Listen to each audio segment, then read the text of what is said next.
जय हिंद। तो आज लेकर आए हैं संपूर्ण जीव विज्ञान बायोलॉजी का जितना भी क्वेश्चन इस बुक से है वो टोटल एक ही वीडियो में आपको कवर करा देंगे। तो लगभग 1200 से लेकर 1500 के बीच में क्वेश्चन दिया हुआ है। तो वीडियो में बने रहिएगा क्योंकि वीडियो लॉन्ग होगा और लोगों में जरूर शेयर कीजिएगा। आप अपने दोस्तों में शेयर कर दीजिएगा, वीडियो को लाइक करिएगा और चैनल को पहली बार है चैनल पर तो सब्सक्राइब जरूर कीजिएगा। तो चलिए स्टार्ट करते हैं। सबसे पहला चैप्टर है कि मानव शरीर क्रिया। मानव शरीर क्रिया के बारे में सबसे पहले देखते हैं। तो चलिए पहला क्वेश्चन है कि मनुष्य के जीवन काल में कितने दांत 2 बार विकसित होते हैं।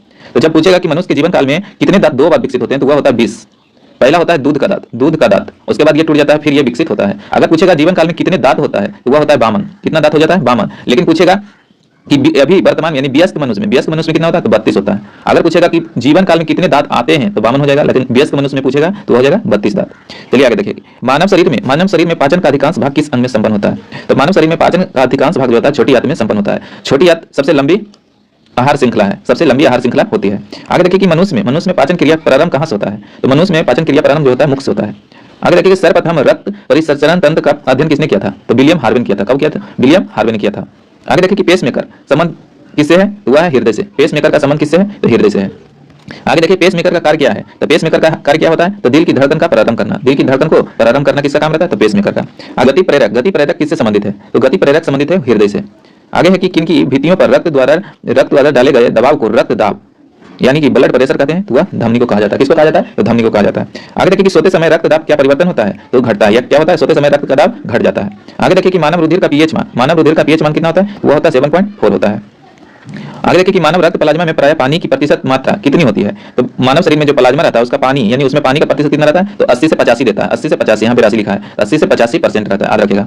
आगे की रक्त में पाई जाने वाली धातु कौन सी होती है? तो रक्त में पाई जाने वाली धातु जो होता है वह होता है लोहा। क्या होता है? लोहा। आगे की रक्त का शुद्धिकरण कहाँ होता है? तो रक्त जो शुद्ध होता है वह होता है किडनी में। कहाँ होता है? किडनी में होता है। आगे की अधिकतम पोषक तत्व रक्त में कहाँ से अवशोषित किए जाते हैं? तो वह किया जाता है छोटी आंत से। कहाँ से? छोटी आंत से। जितना भी अधिक पोषक तत्व होता है उसका अवशोषित कौन करता है? तो छोटी आंत करता है। आगे देखिए कि लार में कौन सा एंजाइम पाया जाता है? तो लार में टाइलिन पाया जाता है। क्या पाया जाता है? टाइलिन। टाइलिन किसको पाचन के सहायता करता है? तो स्टार्च को पाचन में सहायता करता है। आगे देखिए कि पेट में भोजन को पचने के लिए किसकी खास आवश्यकता होती है? तो पेट में जो भोजन पचता है उसके लिए एंजाइम की जरूरत होती है। आगे की लार किसके पाचन में सहायक करती है? तो स्टार्च अभी बताएं, तो टाइलिन जो करता है सहायता करता है। आगे की मानव के आमाशय में अम्ल एक्स उत्पन्न होता है तो भोजन के पाचन में सहायता करता है। तो एक्स क्या है? तो वह है हाइड्रोक्लोरिक अम्ल है। क्या है? हाइड्रोक्लोरिक अम्ल है, जिसे HCl कहा जाता है, HCl कहा जाता है। आगे देखिए कि क्रेब्स चक्र में किसका संश्लेषण होता है? तो क्रेब्स चक्र में संश्लेषण जो होता है वह होता है पायरुविक अम्ल का होता है। आगे देखिए कि मानव शरीर में खून के शुद्धिकरण की प्रक्रिया को कहते हैं। तो खून के शुद्धिकरण प्रक्रिया को क्या कहते हैं? डायलिसिस कहते हैं। अब खून यानी ब्लड कहाँ शुद्धिकरण होता है? शुद्ध होता है तो वह होता है किडनी में। याद रखिएगा किडनी में होता है। आगे देखिए कि पेप्सिन बदलता है। तो पेप्सिन जो बदलता है प्रोटीन को पॉलीपेप्टाइड में बदल देता है। आगे देखिए पाचन क्रिया में प्रोटीन किस पदार्थ में बदलता है? पाचन क्रिया में प्रोटीन किस पदार्थ में बदलता है? वह बदलता है अमीनो अम्ल में बदलता है। आगे देखिए वह अंग कौन सा है जो मानव शरीर में ग्लाइकोजन के रूप में कार्बोहाइड्रेट को जमा करता है? वह करता है यकृत यानी लीवर। आगे देखिए कि पीत किसके द्वारा पैदा होता है? पीत किसके द्वारा पैदा किया जाता है? पीत जो पैदा किया जाता है वह किया जाता है यकृत के द्वारा। लेकिन पीत जमा कहाँ होता है? तो वह पित्ताशय में होता है। अगर आपसे पूछेगा कौन सा जीव है जिसमें पित्ताशय नहीं होता है? कौन सा जीव है जिसका पित्ताशय नहीं होता है? तो वह हो जाएगा चूहा में पित्ताशय नहीं होता है। आगे देखिए कि स्वस्थ मनुष्य का रक्तचाप जो होता है कितना होता है? तो वह होता है 120/80 होता है। आगे देखिए कि दौड़ लगाते समय मनुष्य का रक्तचाप क्या होता है? तो वह बढ़ जाता है। सोते समय घट जाता है, जबकि दौड़ लगा रहे हैं तो क्या होता है? बढ़ जाता है। आगे देखिए कि समान जीवन काल में मनुष्य का हृदय लगभग कितनी बार धड़कता है? तो वह लगभग धड़कता है 2 अरब बार। कितना बार? 2 अरब बार। लेकिन पूछेगा 1 मिनट में 72 बार और वह 0.8 सेकंड में एक बार धड़क जाता है। आगे देखिए कि मानव शरीर में हृदय का कार्य क्या होता है? तो मानव शरीर में हृदय का काम जो होता है वह होता है पंपिंग स्टेशन की तरह काम करता है, यानी रुधिर को पंपिंग करता है। आगे की रक्त में लाल रंग किसके कारण होता है? तो रक्त में क्या पाया जाता है? तो वह लोहा पाया जाता है। क्या पाया जाता है? तो लोहा पाया जाता है। और लोहा क्या होता है? तो हीमोग्लोबिन होता है। इसी के कारण रक्त लाल रंग का होता है। किसके कारण? हीमोग्लोबिन के कारण। आगे देखिए आगे की हीमोग्लोबिन में होता है। हीमोग्लोबिन में क्या होता है? तो लोहा होता है। शरीर में हीमोग्लोबिन का कार्य क्या होता है? तो ऑक्सीजन का परिवहन करना। ये क्वेश्चन बार-बार पूछता है कि शरीर में हीमोग्लोबिन का मुख्य कार्य क्या है? तो ऑक्सीजन को परिवहन करना। आगे देखिए कि हीमोग्लोबिन किसका महत्वपूर्ण घटक है? तो वह है आरबीसी का। किसका? आरबीसी का। आगे देखिए कि हीमोग्लोबिन का कार्य क्या है? तो ऑक्सीजन को ले जाना। आगे की किसका सहायता यानी किसकी सहायता से रक्त द्वारा ऑक्सीजन ले जाया जाता है? तो वह ले जाया जाता है लोहित कोशिका के द्वारा। किसके द्वारा? लोहित कोशिका के द्वारा। कह रहा है किसकी सहायता से रक्त में ऑक्सीजन ले जाया जाता है? तो वह लोहित कोशिका के द्वारा जाता है। आगे है कि जब कोई बाहरी पदार्थ मानव रुधिर प्रणाली में प्रविष्ट होता है तो प्रतिक्रिया कौन प्रारंभ करता है? वह कहता है WBC करता है। कौन करता है? WBC करता है, जिससे श्वेत रक्त कणिकाएं बोला जाता है। आगे की लाल रक्त कणिकाएं जिसे RBC कहा जाता है, कहाँ उत्पन्न होता है? तो वह होता है अस्थि मज्जा में। यानी कि लाल रक्त कणिका कहाँ बनता है? तो वह बनता है अस्थि मज्जा में। जबकि इसको RBC का कब्रिस्तान या कब्रगाह किसे कहा जाता है? तो वह कहा जाता है प्लीहा को। किसे? प्लीहा को कहा जाता है। आगे देखिए कि मनुष्य की लाल रक्त कोशिकाओं का जीवन काल कितना होता है? तो मनुष्य के लाल रक्त कोशिकाओं का जीवन काल जो होता है 120 दिन होता है। कितना होता है? 120 दिन होता है। आगे देखिए पचे हुए भोजन में मौजूद विषैले पदार्थ का कौन सूचन करता है? यानी सूचन करता है, तो वह करता है यकृत। जितना भी आप विषैले पदार्थ खाइएगा या फिर जितना जहरीला चीज खाइएगा तो वह कौन अवशोषित कर लेता है? तो यकृत करता है। इसी कारण सबसे पहले लीवर खराब हो जाता है। जैसे कोई दवाई चाहे कुछ खा लेता है तो सबसे पहले क्या उसका खराब हो जाता है? तो लीवर खराब हो जाता है। आगे देखिए कि मानव शरीर में लाल रक्त कणिका का निर्माण कहाँ होता है? तो वह अस्थि मज्जा में होता है, अभी बताएं। आगे देखिए कि लाल रुधिर कणिकाओं का उत्पादन किसके द्वारा होता है? वह भी अस्थि मज्जा। आगे की उच्च उतांशन पर मानव शरीर का RBC की संख्या क्या होती है? तो बढ़ जाती है। यानी ऊंचाई जाने पर मानव शरीर में जो RBC की संख्या क्या होता है? तो बढ़ जाता है। आगे की सफेद रक्त कण यानी WBC का मुख्य कार्य क्या होता है? तो रोग प्रतिरोधक क्षमता का धारण करना, यानी रोग प्रतिरोध को क्षमता का धारण करना, यानी रोगों से लड़ने की शक्ति कौन देता है? तो WBC देता है। आगे की मनुष्य में मेरुदंड में कितनी जोड़ी तंत्रिका निकलती है? तो वह निकलता है 31 जोड़ी। मनुष्य के मेरुदंड में कितनी जोड़ी तंत्र निकलती है? तो वह 31 जोड़ी, याद रखिएगा। आगे की प्रतिवर्ती क्रियाओं का नियंत्रण केंद्र कहां पर होता है? तो वह होता है कशेरुकी की रज्जु में होता है। कहां होता है? कशेरुकी की रज्जु में होता है। आगे की स्तनधारी किसमें यूरिया बनाते हैं? तो स्तनधारी किसमें यूरिया बनाते हैं? तो वह बनाता है यकृत, जिसे लीवर कहते हैं। आगे की मानव शरीर में सबसे छोटी अंतस्रावित ग्रंथि, सबसे छोटी पूछ रहा है, अंतस्रावित ग्रंथि कौन सी है? तो वह है अवधू ग्रंथि है।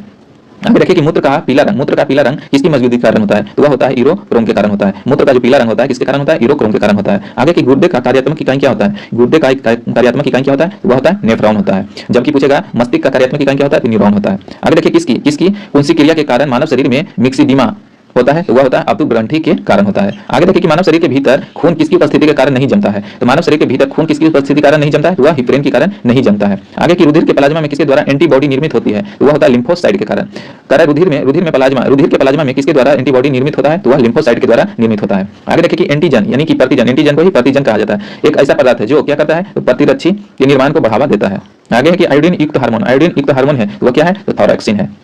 आगे देखिए कि मानव के श्वेत रक्त कण का यानी WBC का व्यास कितना होता है? तो WBC का व्यास जो होता है 0.07 mm होता है, 0.07 mm होता है। आगे देखिए कि अपोहन यानी डायलिसिस का प्रयोग किस क्रिया को पूरा करने के लिए किया जाता है? तो वह किया जाता है बिक्र यानी कि किडनी। आगे की स्वेदन किसके लिए महत्वपूर्ण है? तो शरीर के तापक्रम को भी नियंत्रित करने के लिए। आगे देखिए कि समानता निषेचन होता है, तो समानता निषेचन कहाँ होता है? वह गर्भाशय में होता है। समानता निषेचन कहाँ होता है? तो गर्भाशय में होता है। आगे की एमनियोसेंटोसिस एक तरीका है जो बताता है, क्या बताता है? भ्रूण के लिंग का बताता है, भ्रूण में लिंग का बताता है, यानी कि लड़का है या लड़की है। आगे है कि मानव शरीर में रक्तचाप नियंत्रित होता है, तो मानव शरीर में रक्तचाप नियंत्रित कहाँ होता है? तो अधिवृक्क ग्रंथि में होता है। आगे की जीवन रक्षक हार्मोन किस ग्रंथि से स्रावित होता है? तो वह होता है एड्रिनल से। जीवन रक्षक हार्मोन किस ग्रंथि से स्रावित होता है? तो वह होता है एड्रिनल ग्रंथि से। आगे की मानव शरीर में किस ग्रंथि को मास्टर ग्रंथि कहा जाता है? तो पीस ग्रंथि को। मास्टर ग्रंथि किसे कहा जाता है? तो पीस ग्रंथि को कहा जाता है। आगे की मनुष्य के शरीर में सबसे छोटी ग्रंथि कौन सी होती है? तो मनुष्य के शरीर में सबसे छोटी ग्रंथि जो होता है पिट्यूटरी ग्रंथि होती है। जबकि पूछा था अंतःस्रावित सबसे छोटी अंतःस्रावित ग्रंथि कौन सा होता है? तो वह होता है अवधू ग्रंथि होता है, याद रखिएगा। आगे देखिए कि गर्भाशय में शिशु के विकास की जानकारी हेतु किसका प्रयोग किया जाता है? तो वह किया जाता है अल्ट्रासाउंड का प्रयोग करके ही गर्भाशय में शिशु का विकसित हो रहा है या नहीं इसका पता लगाया जाता है। आगे की भ्रूण के विकास के लिए किस अंग के द्वारा खाद्य की पूर्ति की जाती है? तो वह किया जाता है बीजांड के द्वारा। आगे देखिए कि स्त्रियों की नसबंदी को क्या कहा जाता है? तो वह कहा जाता है ट्यूबोटोमी कहा जाता है। आगे की गाय और भैंस के थनों में दूध उतारने के लिए किस हार्मोन की सुई लगाई जाती है? वह लगाया जाता है ऑक्सीटोसिन का। किसका सुई लगाया जाता है? ऑक्सीटोसिन का सुई लगाया जाता है। आगे की थायराइड ग्रंथि से थायरोक्सिन स्रावित करने के लिए उत्तेजित करने वाला अंतःस्रावी हार्मोन कौन से होते हैं? तो वह होता है TSH हार्मोन होता है। आगे की मायोग्लोबिन में कौन सी धातु होती है? तो मायोग्लोबिन में जो होता है वह तांबा होता है। कौन सा होता है? तांबा होता है।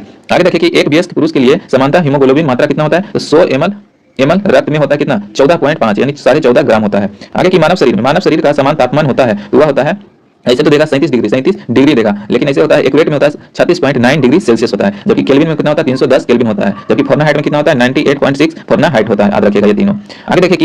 आगे देखिए किस शरीर में प्रक्रम से प्रोथ्रोम्बिन का संबंध है? वह रक्त जमाव से। प्रोथ्रोम्बिन क्या करता है? रक्त को जमाता है, जबकि हिपरिन रक्त को जमने नहीं देता है। आगे है कि शरीर में सबसे बड़ी अंतःस्रावित ग्रंथि कौन सी होती है? वह होता है अवधू थायराइड ग्रंथि। आगे देखिए कि कौन सा हार्मोन लड़ो उड़ो हार्मोन कहलाता है? तो लड़ो उड़ो हार्मोन के नाम से जाना जाता है एड्रेनलिन। आगे कि इंसुलिन है। इंसुलिन क्या है? एक प्रकार का हार्मोन है। इंसुलिन क्या है? एक प्रकार का हार्मोन है। आगे कि कौन सा पदार्थ मानव शरीर में सबसे अधिक कठोर होता है? तो वह होता है दंत कवच यानी एलामेल जिसको कहते हैं। दांत का सफेद भाग जो होता है सबसे कठोर पदार्थ होता है। आगे कि किस कोशिका में इंसुलिन स्रावित होती है? वह बीटा कोशिका में ही इंसुलिन स्रावित होता है। बीटा कोशिका से ही इंसुलिन स्रावित होता है। आगे है कि इंसुलिन उत्पादित होता है पेनक्रियाज के द्वारा होता है। किसके द्वारा? पेनक्रियाज के द्वारा होता है।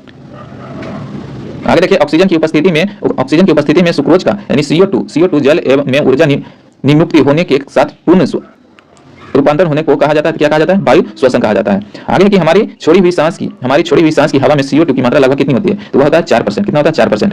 आगे कि हृदय वंचित है ऐच्छिक पेशियों से। हृदय जो वंचित रहता है वह कहाँ रहता है? ऐच्छिक पेशियों से रहता है। आगे मनुष्य में त्वचा किस स्थान पर सबसे अधिक मोटी होती है? तो वह होता है तलवे पर सबसे अधिक मोटी त्वचा होती है। आगे कि मानव शरीर का सबसे बड़ा अंग कौन सा होता है? तो वह होता है फेफड़ा। अंग पूछेगा तो फेफड़ा। आगे देखिए कि मानव त्वचा को रंग देने वाला वर्णक कौन होता है? तो मेनालिन होता है। आगे की कंडरा यानी टेंडन जोड़ता है तो पेशी को हड्डी से, मांसपेशियों को हड्डी से जोड़ता है। कौन जोड़ता है? कंडरा या टेंडन। आगे की मानव शरीर में कौन सी ग्रंथि ऐसी है जिसका संबंध शरीर की उत्तेजना से है? तो वह है अधिवृक्क ग्रंथि। अधिवृक्क ग्रंथि जो है मानव की उत्तेजना से संबंधित रखता है। आगे की आदमी के कंठ के किस भाग को अब टू उधर यानी कहा जाता है? वह कहा जाता है थायराइड उपस्थित को कहा जाता है। आगे की मानव का मस्तिष्क लगभग कितने ग्राम का होता है? तो मानव का मस्तिष्क जो होता है वह होता है 1350 ग्राम महिला में होता है जबकि पुरुष मेल में होता है 1400 ग्राम होता है। याद रखिएगा। आगे की मानव शरीर में सबसे बड़ी अस्थि कौन सी होती है? यानी हड्डी कौन सी होती है? तो वह होता है उरु हस्ती जिसे फीमर की हड्डी कहा जाता है, जांग में होता है। आगे है कि मुक्ता किसकी उपस्थिति के कारण मानव शरीर उच्च वायुमंडलीय दाब के अंतर्गत भी बिना कुचला रहता है? तो वह होता है कोशिकाओं में तरल होने के कारण। आगे है कि आंख के रेटिना पर परंपरागत कैमरे के निम्नलिखित में से किस भाग से तुलना की जाती है? तो वह किया जाता है फिल्म से। किसके भांति? फिल्म के भांति होता है। आगे देखिए तो इसी में ऑब्जेक्टिव दिया हुआ है, इसको भी कवर करते चलते हैं। तो जैसे कि वयस्क मानव में जो तो वह होता है कितनी हड्डी होती है? तो वह होता है 206 हड्डी। कितनी होता है? 206 हड्डी। अगर पूछेगा नवजात शिशु पूछेगा तो वह 300 हड्डी होता है। कितना? 300 हड्डी। अगर बच्चे में पूछेगा तो 208 होती है, 208। आगे देखिए कि निम्नलिखित में से कौन मानव शरीर की सबसे छोटी हड्डी? तो होता है अस्टेपिस। अस्टेपिस कहाँ रहता है? तो कान में जो एक कान में कितना रहता है? 3। तो बीच वाला जो हड्डी रहता है यानी बीच वाला जो रहता है वही अस्टेपिस कहलाता है। आगे देखिए कि सल क्रिया में आर्थोप्लास्टिक क्या है? तो आर्थोप्लास्टिक क्या है? तो वह है कुल्हे के जोड़ का प्रतिस्थापना कहलाता है। अगला है कि इंजाइम क्या है? अभी पढ़े थे इंजाइम क्या है? तो इंजाइम एक प्रोटीन है। आगे देखिए कि एक स्वस्थ व्यक्ति का हृदय 1 मिनट में औसतन कितने बार धड़कता है? तो वह धड़कता है 72 बार। कितना बार? 72 बार। आपको बताए थे 1 सेकंड में कितना होता है? 0.88 यानी कि 1 सेकंड में ऐसे देगा 72 बार, लेकिन 0.8 सेकंड में एक बार धड़क जाता है। याद रखिएगा। आगे की हृदय अब कब आराम करता है? तो हृदय जो करता है कब आराम करता है? तो वह करता है 2 धड़कनों के बीच में, लब डब जो होता है उसी के बीच में जो आराम करता है उसी को हृदय आराम के नाम से जानते हैं। आगे देखिए कि मानव कलाई में नाड़ी स्पंदन करती है। तो नाड़ी स्पंदन जो करती है वह करता है हृदय के बराबर। आगे देखिए लाल रक्त कणिकाएं मुक्त बनती है तो वह कहां बनता है? तो अस्थि मज्जा में बनता है। लाल रक्त कणिकाएं का निर्माण कहां होता है? तो अस्थि मज्जा में होता है। आगे देखिए रक्त जमने में किस तत्व की प्रमुख भूमिका होती है? तो वह होता है कैल्शियम जो है रक्त जमने में महत्वपूर्ण भूमिका निभाती है। आगे की मनुष्य में सामान्य निरंतर यानी रुधिर शर्करा प्रति 100 ml में कितना होता है? तो 80 से 100 mg होता है। आगे देखिए कि अधिक ऊंचाई पर मानव शरीर में लाल रक्त कणिकाएं क्या होती है? तो संख्या में बढ़ जाती है। लाल रक्त कणिकाएं की संख्या कब बढ़ जाती है? जब वह अधिक ऊंचाई पर जाता है। आगे की मानव रुधिर में कोलेस्ट्रॉल का समान स्तर क्या होता है? तो 140 से 180 mg होता है। मानव रुधिर में कोलेस्ट्रॉल का समान स्तर क्या होता है? 140 से 180 होता है mg होता है। आगे है कि यदि किसी व्यक्ति की रुधिर वाहिकाओं की त्रिज्या कम हो जाए तो उसका रक्तदाब क्या होगा? वह बढ़ेगा। यदि किसी व्यक्ति के रुधिर वाहिकाओं की त्रिज्या कम हो जाएगा तो उसका रक्तदाब क्या होगा? बढ़ जाएगा। आगे की मानव शरीर के किस अंग में लसिका कोशिका बनती है? तो मानव शरीर के किस अंग में लसिका कोशिका बनती है? तो दीर्घ अस्थियां में बनती है। आगे की स्तनपारियों में श्वेत ग्रंथियां मूलतः संबंधित है तो क्या है? ताप नियमन से है। आगे है कि मानव हृदय में कच्छ की संख्या कितनी होती है? तो वह 4 होता है, 4 कोष्ठ में होता है। आगे देखिए कि मधुसूदनी अंतस्राव एक है तो क्या है? ग्लाइकोलिपिड है। आगे मानव शरीर में पैरों की हड्डी होती है तो वह होता है फेबुला और टिबिया और फीमर, ये 3 हड्डी होती है। आगे देखिए कि गर्भाशय के लिए वैकल्पिक शब्द क्या है? तो वह है यूटर्स क्या है? गर्भाशय के लिए वैकल्पिक शब्द लिया गया है। आगे की हीमोग्लोबिन की अधिकतम बंधुता होती है तो हीमोग्लोबिन की अधिकतम बंधुता होती है ऑक्सीजन के लिए होता है। आगे देखिए कि कौन सी ग्रंथि सेक्स हार्मोन का स्राव करती है? तो वह कहता है एड्रीनल ग्रंथि ही सेक्स हार्मोन का स्राव करती है। आगे है कि मानव शरीर में हार्मोन में से कौन सा रक्त कैल्शियम और फास्फेट को विनियमित करता है? तो वह कहता है प्राव2 हार्मोन। आगे है मानव शरीर में किस भाग में शुक्राणु डिन को निषेचन करता है? तो वह करता है डिन वाहिनी नली में। आगे देखिए कि जब विक्र कार्य करना बंद कर दे तो कौन सा पदार्थ जमा हो जाता है? तो वह रक्त में नत्र जनित अपशिष्ट पदार्थ जमा हो जाता है। आगे कि जब एक व्यक्ति वृद्ध हो जाते हैं, बूढ़े हो जाते हैं तो समानतः उनका रक्तचाप क्या होता है? तो वह घट जाता है। आगे देखिए कि मानव शरीर में पुच्छ यानी कौन सी संरचना से संलग्न होता है? तो वह होता है हृदय तंत्र से। आगे की किस प्रक्रिया द्वारा ऑक्सीजन श्वसन के दौरान रुधिर में प्रवेश करती है और फिर उसे छोड़ती है? तो वह करता है प्रासरण प्रक्रिया के द्वारा। आगे कौन सा अंग एक अंग जो है वसा का भंजन कर कोलेस्ट्रॉल उत्पन्न करता है? तो वह करता है यकृत। कौन करता है? यकृत करता है। आगे देखिए कि सेरेबरम किससे संबंधित है? तो वह है मस्तिष्क से। सेरेबरम किससे संबंधित है? तो मस्तिष्क से है। आगे मनुष्य के मस्तिष्क का सबसे बड़ा भाग कौन सा होता है? तो मनुष्य का मस्तिष्क का सबसे बड़ा भाग होता है परामस्तिष्क। कौन सा होता है? परामस्तिष्क होता है। आगे देखिए आगे की मानव शरीर की किन कोशिकाओं में सबसे कम पुनर्योजन शक्ति होती है? तो मस्तिष्क कोशिका किसका बना होता है? तो न्यूरॉन का बना होता है, इसलिए न्यूरॉन विकसित नहीं होता, पुनर्जन्म उसका नहीं होता है। आगे की किसी मृतप्राय व्यक्ति का गुर्दे लेने के लिए उसे किस स्थिति में होना चाहिए? तो केवल तंत्रिका कार्यों का ऑप्शन होना चाहिए। आगे देखिए, आगे दूसरा चैप्टर है रक्त समूह की, क्या है? रक्त समूह के बारे में पढ़ेंगे, तो वीडियो में बने रहिए। आज टोटल बायोलॉजी का जितना भी क्वेश्चन होगा आपको कवर करा देंगे, तो वीडियो लॉन्ग होगा तो वीडियो में बने रहिएगा, लाइक तो जरूर कीजिएगा। तो चलिए स्टार्ट करते हैं। पहला है कि यदि एक पिता का रक्त वर्ग जो है ए है और माता का रक्त वर्ग ओ है, तो बताइए उनके पुत्र में कौन सा रक्त वर्ग हो सकता है? तो वह हो सकता है ओ हो सकता है। आगे देखिए कि कोई भी प्रकार के रुधिर वाला व्यक्ति किसी आकस्मिक संकट में किसी प्रकार के रुधिर वाले व्यक्ति को रुधिर दान कर सकता है, तो वह केवल ए बी या बी को दे सकता है और ए को और ओ को नहीं दे सकता है। आगे देखिए कि यदि माता पिता में से एक का रुधिर वर्ग ए बी है और दूसरे का ओ है, तो उनके बच्चों का संभावित रुधिर वर्ग क्या होगा? तो ए या बी होगा, इसके अलावा कोई नहीं होगा। आगे देखिए कि संतानों की भ्रूणीयावस्था में माता के गर्भाशय के अंदर ही रक्त का थक्का बनने से मृत्यु हो जाती है। इस रोग को इरिथ्रोब्लास्टिस फिटेलिस कहा जाता है। इसका कारण क्या है? तो पिता का RH फैक्टर प्लस तथा माता का RH फैक्टर माइनस होना। आगे है कि कौन सा रक्त समूह सर्वग्राही का मतलब होता है सभी से ले सकता है लेकिन दे नहीं सकता, तो कौन होता है? तो AB होता है। आगे कि AB रक्त वाले व्यक्ति को सर्वग्राही कहा जाता है क्योंकि उसके रक्त में प्रतिपिंड का अभाव होता है। आगे देखिए सर्वत्रिग्राही यानी कौन सी रुधिर वर्ग को कहा जाता है? तो वो भी AB को कहा जाता है। कौन सा रक्त है वर्ग जो सर्वाधिक दाता है यानी दे सकता है? तो O निगेटिव होता है। कौन होता है? O निगेटिव, सभी को दे सकता है। आगे देखिए कि यदि किसी पुरुष का रक्त वर्ग AB हो यदि किसी पुरुष का रक्त वर्ग AB हो तथा महिला का रक्त वर्ग B हो, तो उनकी संतानों में कौन सा रक्त उपस्थित नहीं हो सकता है? तो वह O नहीं हो सकता है। आगे देखिए कि किसी एक समानता व्यक्ति के रक्त का pH स्तर क्या होता है? तो वह होता है कितना? रक्त का pH स्तर करना होता है 7.35 से 7.45 के बीच में होता है, ऐसे 7.4 देता है। चलिए देखिए मानव रक्त की सयांता का कारण क्या होता है? तो रक्त में प्रोटीन। सयांता का कारण क्या होता है? चिकनापन का कारण क्या होता है? वह होता है प्रोटीन, रक्त में प्रोटीन की उपस्थिति के कारण। आगे देखिए कि सफेद रक्त कण का मुख्य कार्य क्या होता है? तो रोग प्रतिरोधक क्षमता का धारण करना यानी रोगों से लड़ने की क्षमता प्रदान करना। आगे की निम्न रक्त वर्ग सर्वदाता यानी सर्वाधिक दाता होता है, तो वह होता है O निगेटिव होता है। आगे देखिए कि तीसरा में है कि मानव अस्थियां यानी मानव हड्डी के बारे में। तो चलिए मनुष्य में कुल कितनी हड्डी होती है? तो मनुष्य में कुल 206 हड्डी होती है। अगर बच्चे में पूछेगा तो बच्चे में होता है 208 होता है, लेकिन नवजात शिशु में पूछेगा तो 300 होता है। कितना होता है? 300। नवजात शिशु में हड्डी की संख्या कितना? 300 याद रखेगा। मनुष्य की खोपड़ी में कितनी हड्डी होती है? तो अस्थियां होती है, तो वह होता है 8। मनुष्य की खोपड़ी में सिर्फ पूछेगा तो 8, अगर पूरा सिर में पूछेगा तो 29 हो जाएगा। कितना हो जाएगा? 29 हो जाएगा। मनुष्य के शरीर में पसलियों की कितने जोड़े होते हैं? तो पसली कितना होता है? 12 जोड़ी होता है। आगे की मनुष्य यानी शरीर की सर्वाधिक प्रबल अस्थि यानी सबसे मजबूत अस्थि क्या होता है? तो जबड़े की हड्डी सबसे मजबूत हड्डी मानी जाती है। आगे की मानव शरीर की सबसे छोटी हड्डी आपको बताए थे कान का होता है, जो मध्य कान में होता है, तो वह स्टेपिस कहलाता है। आगे की मानव शरीर की सबसे लंबी हड्डी फीमर जो कि जांघ में रहता है, तो फीमर कहलाता है। मनुष्य के शरीर में पैर की हड्डी होती है, खोखली होती है। क्या होती है? खोखली होती है। मनुष्य के शरीर में पैर की हड्डी क्या होती है? तो खोखली होती है। आगे देखिए टिबिया नामक हड्डी कहां पाई जाती है? तो टांग में। मानव शरीर के किस अंग की हड्डी सबसे लंबी होती है? तो जांघ की, जिसको फीमर कहते हैं। आगे देखिए वृद्धावस्था में मनुष्य की हड्डी क्यों कमजोर हो जाता है? तो कैल्शियम की कमी के कारण हड्डी कमजोर हो जाती है। आगे देखिए कि 20 के मानक में होती है तो कितना होता है? तो 206 हड्डी होती है। आगे देखिए हमारे शरीर की लघुत्तम हड्डी कौन होता है? तो वह लघुत्तम मतलब छोटी होती है, तो कान में, जो कि स्टेपिस कहलाता है। आगे की निम्नलिखित में कौन सा मानव शरीर का सबसे छोटी हड्डी होती है? वह स्टेपिस होती है। आगे देखिए कि मनुष्य की खोपड़ी में कुल कितनी हड्डियां होती हैं? तो 29 होती है, बताए थे, पूरा शरीर में पूछेगा। आगे देखिए कि मनुष्य के शरीर में पैर की हड्डी कितनी क्या होती है? तो ठोस होती है और खोखली भी होती है। चौथा चैप्टर देखिए, चौथा है कि स्वास्थ्य एवं स्वास्थ्य। पहला है कि एथलीट को किससे जल्दी और ज्यादा ऊर्जा मिलता है? तो वह मिलता है कार्बोहाइड्रेट को, यानी एथलीट को किया दिया जाता है तो जल्दी ऊर्जा पाने के लिए वह कार्बोहाइड्रेट दिया जाता है। आगे की लंबे समय तक कठोर शारीरिक कार्य के पश्चात मांसपेशियों में थकान अनुभव होने का कारण क्या होता है? तो ग्लूकोज का अपक्षय हो जाना। आगे की रक्त ग्लूकोज स्तर समानता व्यक्त किया जाता है तो भाग प्रति मिलियन में किया जाता है। आगे की शरीर में उत्तकों का निर्माण किससे होता है? शरीर में उत्तकों का निर्माण किससे होता है? तो प्रोटीन से होता है। किससे होता है? प्रोटीन से होता है। आगे की प्रोटीन को माना जाता है शरीर का निर्माण करने वाला माना जाता है। एंजाइम मूल रूप से क्या होता है? तो प्रोटीन होता है। एंजाइम क्या है? यह प्रोटीन है। आगे की जैविक सिस्टम में रासायनिक क्रिया की प्रतिक्रिया को तेज करने की उत्तरदायी कौन होता है? तो वह होता है एंजाइम होता है। आगे देखिए कि सोयाबीन में प्रोटीन का प्रतिशत कितना होता है? तो सोयाबीन में प्रोटीन का प्रतिशत होता हुआ 42 होता है। आगे की कैप्सूल का आवरण होता है, यानी बाहरी परत बना होता है। किसका बना होता है? तो स्टार्च का बना रहता है। आगे की शहद का प्रमुख घटक क्या होता है? फ्रुक्टोज होता है। आगे देखिए कौन सी शर्करा तत्काल ऊर्जा प्रदान करती है? तो ग्लूकोज। और शहद में मुक्त क्या होता है? कार्बोहाइड्रेट होता है। कार्बोहाइड्रेट होता है। सर्वाधिक ऊर्जा प्रदान करता है कार्बोहाइड्रेट। आगे देखिए मानव शरीर में कार्बोहाइड्रेट पुनः संग्रहित होता है कहां? तो ग्लाइकोजन के रूप में होता है। आगे की शाकाहारी अधिकतम प्रोटीन कहां से पाते हैं? वह दाल से पाते हैं। दाल में अत्यधिक प्रोटीन पाया जाता है। आगे प्रोटीन का प्रमुख स्रोत क्या है? तो सोयाबीन में बताएं कितना होता है? तो 42% होता है। आगे की मानव शरीर में वसा जमा होता है। मानव शरीर में वसा जो जमा होता है वसा ऊतक में होता है। आगे की ऊँट बिना पानी के कुछ दिनों तक अवस्था में रहता है, ऐसा हुआ कर पाता है किसके कारण? अपने कुबड़ में जमा किए गए चिकनाई यानी वसा का प्रयोग करके।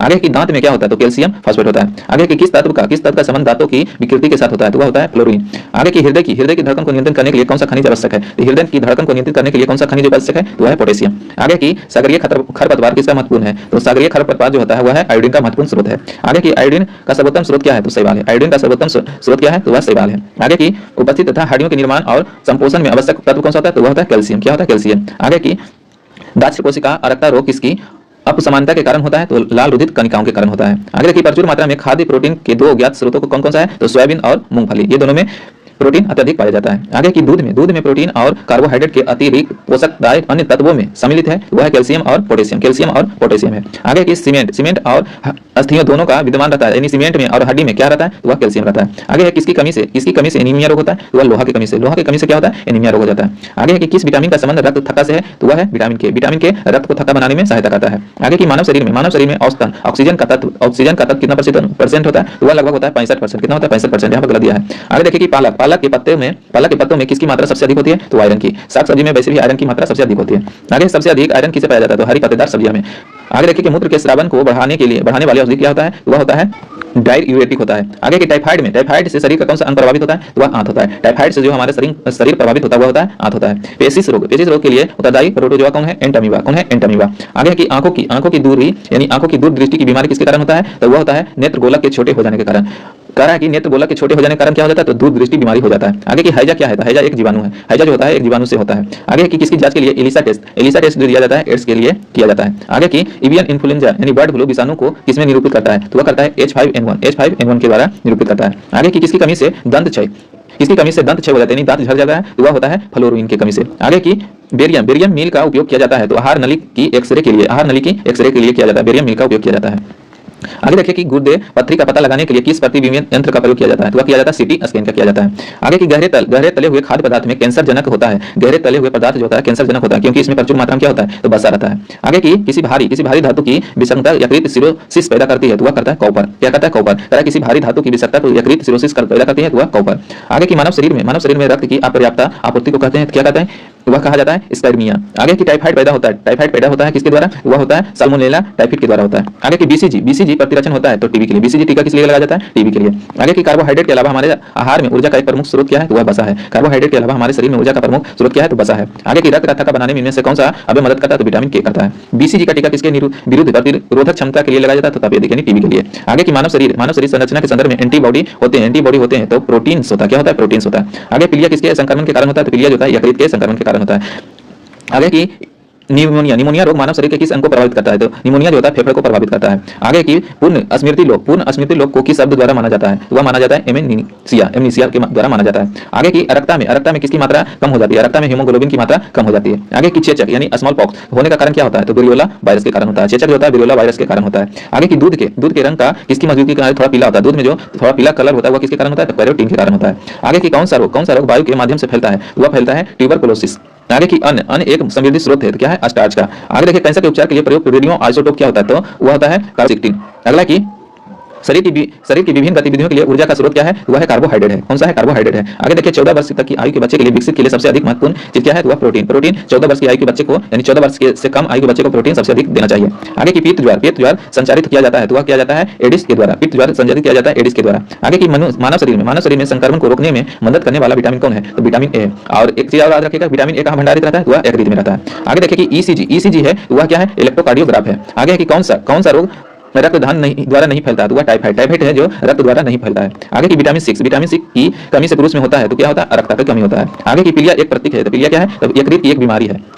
आगे देखिए कि चेचक के प्रति टीकाकरण में समावेश किया जाता है, तो जीवित प्रतिरक्षियों को किया जाता है। आगे देखिए कि किसी बीमारी यानी जिस बीमारी में रक्त में शर्करा का स्तर बढ़ जाता है उसका नाम क्या है? तो उसका नाम है डायबिटीज मेलिटमस। आगे की मनुष्य में अल्फा टॉक्सिन खाद्य विषमता द्वारा सामान्यतः कौन सा अंग प्रभावित होता है? तो वह बताए थे आपको यकृत होता है। सबसे प्रभावित अगर विषैला चीज खाइएगा तो कौन होगा? तो यकृत होगा। आगे की मिनी माता रोग के कारण क्या होता है? तो पारा से ही मिनी माता रोग होता है। सबसे पहले मिनी माता रोग कहाँ हुआ था? वह होता जापान में। कहाँ हुआ था? जापान में हुआ था, याद रखिएगा, जापान में हुआ था।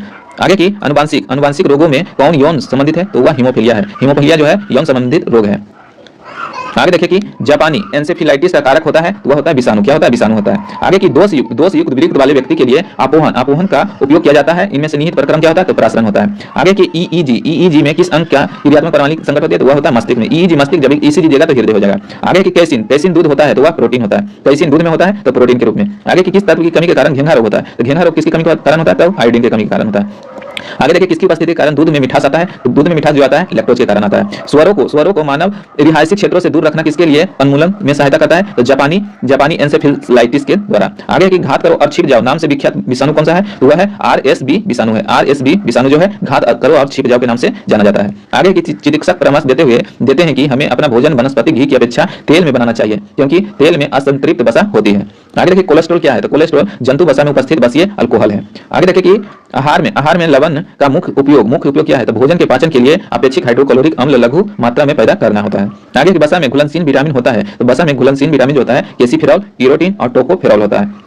आगे की एक कार्यशील महिला को प्रतिदिन कितना प्रोटीन लेना चाहिए, तो एक कार्यशील महिला को जो है 45 ग्राम प्रोटीन लेना चाहिए। आगे देखिए एनोसीमिया क्या है कहते हैं, किसको कहते हैं, तो घ्राण संवेदना की कमी को कहते हैं। आगे की शरीर की कैलोरी आवश्यकता गर्मी की अपेक्षा सर्दियों में शरीर की कैलोरी यानी शरीर में कैलोरी की आवश्यकता जो होता है गर्मी की अपेक्षा सर्दियों में बढ़ जाती है, क्योंकि अधिक कैलोरी आवश्यक होता है शरीर की तापमान बनाए रखने के लिए। आगे देखिए आगे की दूध का धवल रंग किसकी उपस्थिति के कारण होता है, तो वह होता है कैसिन के कारण। संतुलित आहार में संटिकट क्या होना चाहिए, 1/5 प्रोटीन, वसा और कार्बोहाइड्रेट होना चाहिए। आगे देखिए कि पौधे और जंतुओं में कार्बोहाइड्रेट किस रूप में संचित होता है, तो पौधे और जंतुओं में कार्बोहाइड्रेट जो होता है वह स्टार्च और ग्लूकोज के रूप में संचित रहता है। आगे की दिल का दौरा किस कारण से होता है, तो हृदय में रक्त आपूर्ति के कारण होता है। हृदय में रक्त आपूर्ति के कारण ही दिल का दौरा होता है। आगे की कहाँ काम करने वाले व्यक्ति को ब्लैक लंग रोग होता है, तो कोयले खदान में काम करने वाले व्यक्ति को ब्लैक लंग रोग होता है। आगे की दर्दनाक अस्थि रोग इटाई का पहले कहाँ पता चला था, तो वह जापान में पता चला था। आगे की कैडमियम प्रदूषण किससे संबंधित है, तो इटाई से है। कैडमियम प्रदूषण किससे संबंधित है, इटाई रोग से है। आगे देखिए कि कालाजार का रोग वाहक कौन होता है, तो वह होता है सिक्टा मच्छी।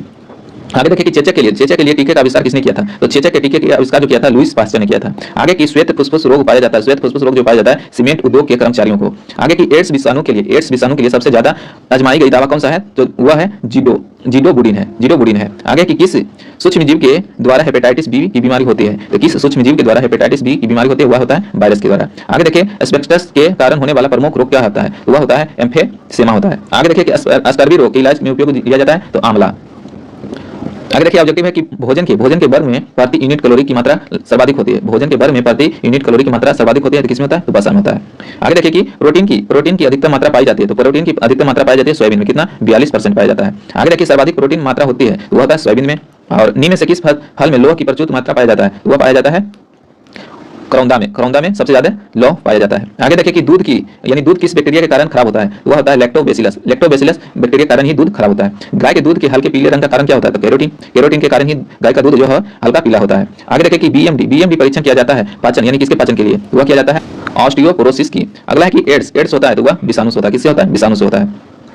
आगे देखिए कि भारी मात्रा में अल्कोहल पीने वाले लोग मरते हैं, तो सिरोसिस से मरते हैं, किससे, सिरोसिस से। उनका क्या खराब हो जाता है, तो वह खराब हो जाता है, यकृत खराब हो जाता है। और अगला देखिए कि सरल गलडन यानी घेंघा किसको प्रभावित करने वाली बीमारी है, तो थायराइड ग्रंथि को। आगे की मलेरिया का संक्रमण चरण होता है, तो वह होता है बीजाणु के द्वारा। आगे देखिए कौन सा कबकीय रोग है, जो कबकीय रोग है, एक्जिमा जो है कबकीय रोग है, यह कवक से होता है। आगे की छोटी माता यानी चिकन पॉक्स पैदा होती है, तो वह होता है डीएनए विषाणु द्वारा। आगे की काली मौत किसे कहा जाता है, तो प्लेग किसे फैलता है, तो वह चूहे से फैलता है, किससे फैलता है, चूहे से फैलता है। आगे की डेंगू बुखार के कारण मानव शरीर में किसकी कमी हो जाता है, तो डेंगू बुखार हो जाता है तो उसमें प्लेटलेट्स की मात्रा सबसे अधिक कम हो जाती है। आगे देखिए विटामिन पार्ट नंबर 5 जो कि विटामिन से है। तो पहला है कि गाजर किस विटामिन का समृद्धि स्रोत है, तो गाजर है विटामिन ए का समृद्धि स्रोत है। गाजर में सबसे ज्यादा विटामिन ए पाया जाता है। तो वीडियो को लाइक जरूर करिएगा और शेयर तो जरूर कीजिएगा ताकि हमें मोटिवेट मिले। और चैनल पर पहली बार है तो सब्सक्राइब भी जरूर कीजिएगा, क्योंकि बहुत इंपॉर्टेंट क्वेश्चन है। एक ही वीडियो में आपको पूरा बायोलॉजी कवर करा रहे हैं। अगला देखिए कि मानव शरीर में विटामिन ए संचित रहता है, तो मानव शरीर में विटामिन ए संचित रहता है यकृत में, आपको बताए थे।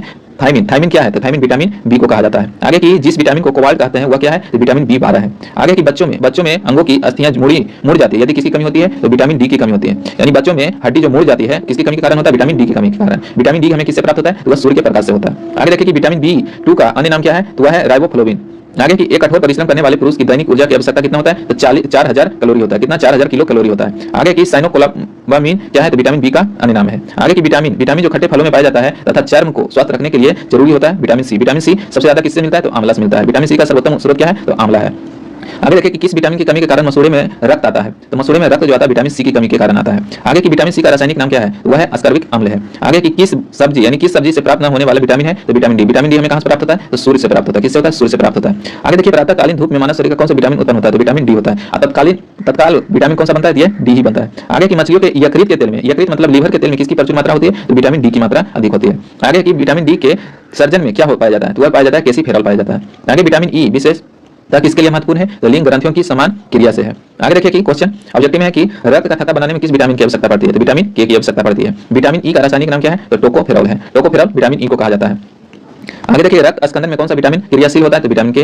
रक्त स्कंदन का मतलब होता है जमाना, रक्त को जमाने में मदद कौन करता है? विटामिन के। मानव शरीर में रक्त का थक्का किस विटामिन से जमता है बनता है? तो विटामिन के। मनुष्य के नेत्र के स्वास्थ्य संचालन के लिए किस विटामिन की आवश्यकता होती है? तो विटामिन ए। जिसे विटामिन ए की कमी रहेगा रतौंधी हो जाता है। आगे देखिए सूर्य के विकिरण इन किरणों से कौन सा विटामिन प्राप्त होता है? तो विटामिन डी। और रतौंधी के लिए विटामिन ए। आगे देखिए निम्नलिखित में से किसका निर्माण हमारे शरीर में नहीं होता है? तो हमारे शरीर में निर्माण नहीं होता है वह होता है विटामिन ए का। किससे मिलता है? तो पपीता, गाजर। आगे देखिए कि जिस विटामिन कोबाल्ट होता है तो कोबाल्ट किसको कहा जाता है? विटामिन B12 को कहा जाता है। आगे देखिए निम्नलिखित विटामिनों में से कौन सी किसी स्वप्न को पर्याप्त अवधि तक याद रखने में सहायता करता है? तो विटामिन कौन करता है? विटामिन B6 करता है। आगे की रक्त का थक्का बनाने के लिए विटामिन के, रतौंधी के लिए विटामिन ए। उसके बाद देखिए कौन सा विटामिन पानी में घुलनशील है? तो पानी में जो घुलनशील विटामिन हुआ है BC। कौन सा है? B और C है। अब बाकी सब वसा में घुलनशील है। आगे देखिए कि विटामिन ए की कमी से होता है नाइट ब्लाइंडनेस, जिसे रतौंधी भी कर सकते हैं। आगे की छिली हुई सब्जी को धोने से कौन सा विटामिन नष्ट हो जाता है? तो विटामिन C। छिली हुई सब्जी को या सब्जी को ज्यादा पकाने से भी विटामिन C खत्म हो जाता है। आगे की गोल्डन धान में सर्वाधिक मात्रा में कौन सा होता है? तो सिर्फ गोल्डन धान में ही विटामिन ए होता है। लेकिन ऐसे चावल में पूछेगा तो चावल में क्या होता है? तो कार्बोहाइड्रेट सबसे अधिक पाया जाता है। अगला चैप्टर देखिए जीव विज्ञान की शाखाएं एवं उपशाखाएं। जैसे देखिए पहला है कि जीव विज्ञान यानी बायोलॉजी शब्द का प्रयोग सर्वप्रथम किसने किया था? तो वह क्या था? लाइमार्क तथा ट्रेवियन ने। आगे की जीव विज्ञान के जनक किसे माना जाता है? तो अरस्तु को माना जाता है। जीव विज्ञान के जनक कहलाते हैं तो अरस्तु कहलाते हैं। वनस्पति विज्ञान के जनक कौन कहलाते हैं? थियोफ्रैक्टस कहलाते हैं। और चिकित्सा शास्त्र का जनक किसे कहा जाता है? हिप्पोक्रेटस को कहा जाता है। एंटीबायोटिक अधिकांशतः प्राप्त होता है तो जीवाणुओं से होता है। किससे होता है? जीवाणुओं से होता है। आगे की यदि एक जीवाणु कोशिका में प्रति 20 मिनट में विविधता होती है तो 2 घंटों में कितनी जीवाणु बनेंगे? तो 64 बनेंगे। आगे देखिए कि नाइट्रोजन यौगीकरण में कौन सी सफल यानी फसल सहायक है? तो फली है। नाइट्रोजन यौगीकरण में कौन सी फसल सहायक है? तो वह फली है। आगे देखिए नाइट्रोजन स्थिरीकरण में हीमोग्लोबिन का क्या कारण होता है? तो वह होता है ऑक्सीजन का अवशोषण करना। आगे देखिए कौन सा रोग बैक्टीरिया से होता है? तो बैक्टीरिया जो होता है तपेदिक को ही टीबी कहते हैं। टीबी किससे होता है? तो बैक्टीरिया से होता है। आगे कि वह विज्ञान जिसका संबंध जीवधारियों के अध्ययन से होता है क्या कहलाता है? तो जीव विज्ञान कहलाता है। वह विज्ञान जिसका संबंध जीवधारियों के अध्ययन से होता है वह जीव विज्ञान कहलाता है। फाइकोलॉजी किसका अध्ययन करता है? तो फाइकोलॉजी में शैवालों का अध्ययन किया जाता है। जबकि माइकोलॉजी लिखा है माइकोलॉजी। आगे देखिए कि पर्यावरण का अध्ययन जीव विज्ञान की किस शाखा के अंतर्गत किया जाता है? तो पर्यावरण का अध्ययन जो किया जाता है पारिस्थितिक विज्ञान के अंतर्गत किया जाता है। आगे देखिए तपेदिक यानी टीबी उत्पन्न करने वाला जीवाणु कौन सा होता है? तो माइकोबैक्टीरियम होता है। आगे है कि इकोबायोलॉजी का अध्ययन किसका अध्ययन करता है? तो बाह्य ग्रहों तथा अंतरिक्ष में जीवन का अध्ययन करता है। पुष्पों का अध्ययन क्या कहलाता है? एंथोमोलॉजी कहलाता है। कीटों का अध्ययन को क्या कहा जाता है? तो वह कहा जाता है एंटोमोलॉजी। और सर्पोटोलॉजी में किसका अध्ययन किया जाता है? तो सर्पों का। डेर्मेटोलॉजी में किसका अध्ययन किया जाता है? त्वचा तथा उसके रंगों का। ऑस्टियोलॉजी में किसका अध्ययन किया जाता है? अस्थियों का।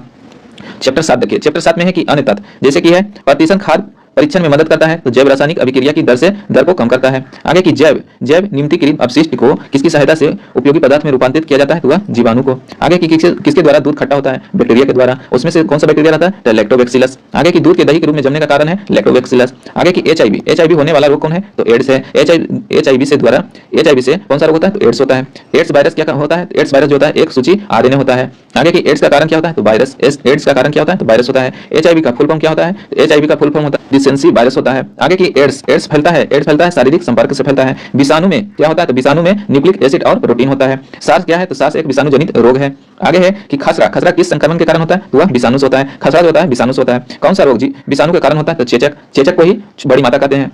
आगे देखिए कि जंतुओं में होने वाले फुट एंड माउथ रोग किसके कारण होता है? तो वह भी विषाणु के कारण होता है। आलू में मैजक रोग किसके कारण होता है? तो वह भी विषाणु के कारण होता है। मशरूम क्या है? तो मशरूम एक कवक है। मशरूम में कितना परसेंट प्रोटीन पाया जाता है? तो यह 36% पाया जाता है। याद रखिएगा। प्रथम वियुक्त प्रतिजैविक कौन था? तो वह था पेनिसिलियम। आगे की एथलीट फुट नामक बीमारी किसे उत्पन्न होता है? तो कवक से होता है। कौन सा एक कवक एवं उच्च पादप की जड़ों के बीच उपयोगी कार्यात्मक संबंध को दर्शाता है? तो वह दर्शाता है माइकोराइजा दर्शाता है। आगे देखिए लाइकेन जिन दो वर्गों के पौधों से मिलकर बनता है वे कहलाता है कवक और शैवाल कहलाता है। लाइकेन किससे बनता है? कवक और शैवाल से बनता है। आगे की लिटमस अम्ल क्षार सूचक प्राप्त करता है तो लाइकेन से। आगे है कि साबूदाना किसे प्राप्त होता है? तो साइकस से होता है। दमा और खांसी के रोगों में काम आने वाले औषधि इफेंड्रिया किसे प्राप्त किया जाता है? तो फिरेडास प्राप्त किया जाता है। आगे के कौन एक जीवित जीवाश्म कहलाता है? तो वह कहलाता है जिकंगो। आगे की विषाणु वृद्धि करता है तो विषाणु कहां वृद्धि करता है? तो जीवित कोशिका में करता है। आगे की पौधे का कौन सा भाग फूल बनने का उद्भिन्न ग्रहण करता है? तो वह करता है पर्ण।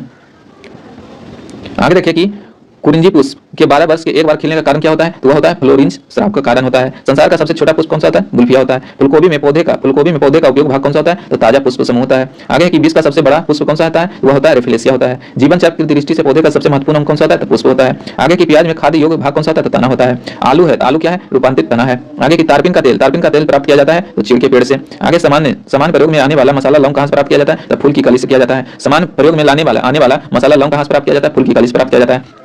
आगे की हशीश पौधे से प्राप्त की जाती है, हशीश जो है पौधे से प्राप्त की जाती है, यह बताइए कि वह पौधे के किस भाग से प्राप्त की जाती है। तने तथा नर पुष्प से ये निश्वास से प्राप्त किया जाता है। आगे की प्रकाश संश्लेषण होता है, प्रकाश संश्लेषण केवल दिन में होता है। आगे की प्रकाश संश्लेषण के लिए कौन सी गैस आवश्यक होती है, तो CO2 होता है। आगे की पौधे व पेड़ का खाना तैयार करने की प्रक्रिया क्या कहलाती है, तो फोटोसिंथेसिस कहलाता है। आगे की सिंकोना की छाल, सिंकोना की छाल से प्राप्त औषधि को मलेरिया उपचार के लिए प्रयुक्त किया जाता है। जिस कृत्रिम औषधि के इस प्राकृतिक उत्पाद को प्रतिस्थापित किया गया वह है क्लोरोक्विन के नाम से जाना जाता है। आगे की किस पेड़ की छाल मसाले के रूप में प्रयोग किया जाता है, तो दालचीनी, दालचीनी पेड़ की छाल से प्राप्त किया जाता है। आगे की चंदन के पेड़ को क्या माना जाता है, तो आंशिक मूल परजीवी माना जाता है। आगे की नर पुष्प और स्त्री पुष्प दोनों को जन्म देने वाले पादप कहलाते हैं, तो उभयलिंगीय स्रायी कहलाते हैं। आगे की पत्ती के लाल नारंगी और पीला रंग किसके कारण होता है, तो वह होता है कैरोटीनाइड के कारण। आगे की गेहूं, जौ, नींबू, राई, नारंगी और बाजरा संबंधित है, तो 3 पादप परिवारों से है। आगे की बांस को किसमें वर्गीकृत किया गया, तो बांस एक घास है। आगे की धनिया में उपयोगी अंश होता है, तो पत्ते और सूखे फल जो होता है धनिया में उपयोगी होता है। और बांस जो होता है सबसे अधिक बढ़ने वाला, एक दिन में लगभग